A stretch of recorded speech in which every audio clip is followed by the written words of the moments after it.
కిరణ్ సర్కార్పై తెలంగాణ వాదులు భగ్గుమన్నారు. తెలంగాణ ఉద్యమంపై ఉక్కుపాదం మోపిన నల్లారి అండ్ కో ఇప్పుడు సమైక్య సభను దగ్గరుండి నడిపిస్తున్నారని ఆరోపించారు. హైదరాబాద్లో విద్వేషాలు రెచ్చగొట్టేందుకే ఏపీ ఎన్జీఓల సభకు ముఖ్యమంత్రి, డీజీపీలు సపోర్ట్ చేస్తున్నారని మండిపడుతున్నారు.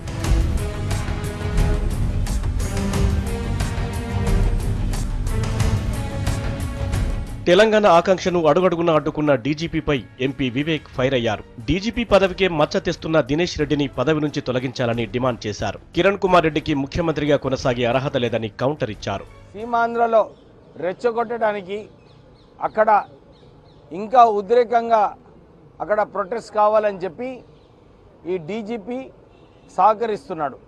చాలామంది వారి అసెట్స్ డిస్ప్రపోర్షనేట్ కేసులో కూడా ఈరోజు సుప్రీంకోర్టు ఒక తీర్మానం ఇచ్చింది. సిబిఐ ఎంక్వైరీ పెట్టమని, వారిని తక్షణంగానే డీజీపీ పదవి నుంచి తొలగించాలి. ఇలా రెచ్చగొట్టడము, ప్రజలని అక్కడ ఆందోళన క్రియేట్ చేయడము సీఎం పదవికి అర్హత కాదు. వారిపైనే అసలు ఈ పీడీ యాక్ట్ పెడితే బాగుంటుందని చెప్పి మేము డిమాండ్ చేస్తాం. ఏపీ ఎన్జీఓల సభకు అనుమతిపై టీఆర్ఎస్ నేతలు ఫైర్ అయ్యారు. తెలంగాణ ఉద్యమాన్ని పోలీసులతో అడ్డుకున్న ప్రభుత్వం సీమాంధ్ర సభను దగ్గరుండి నడిపిస్తోందని విరుచుకుపడ్డారు. జరగబోయే పరిణామాలకు సీఎం, డీజీపీలే బాధ్యత వహించాలన్నారు.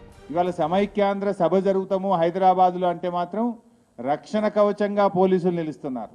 తెలంగాణ ఉద్యమం పట్ల ఎందుకు ఈ వివక్ష, సమైక్యాంధ్ర ఉద్యమం పట్ల ఎందుకు అంత ప్రేమ అనేటువంటిది ఇలా ప్రజలు అడుగుతున్నటువంటి ప్రశ్న.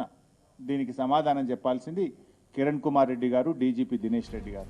ఉద్యోగుల సభ పేరుతో తెలంగాణను అడ్డుకునే కుట్ర జరుగుతోందని ఆరోపిస్తున్నారు తెలంగాణ వాదులు. సీమాంధ్ర ఉద్యోగుల సభకు అనుమతి ఇవ్వడంలో సీఎం, డీజీపీలే కీలక పాత్ర పోషించారని ఫైర్ అయ్యారు. వచ్చిన తెలంగాణను రాకుండా చేయడానికి ముఖ్యమంత్రి గారు కుట్రలు వన్నుతున్నాడు. డీజీపీ దినేష్ రెడ్డి కుట్రలు వన్నుతున్నాడు.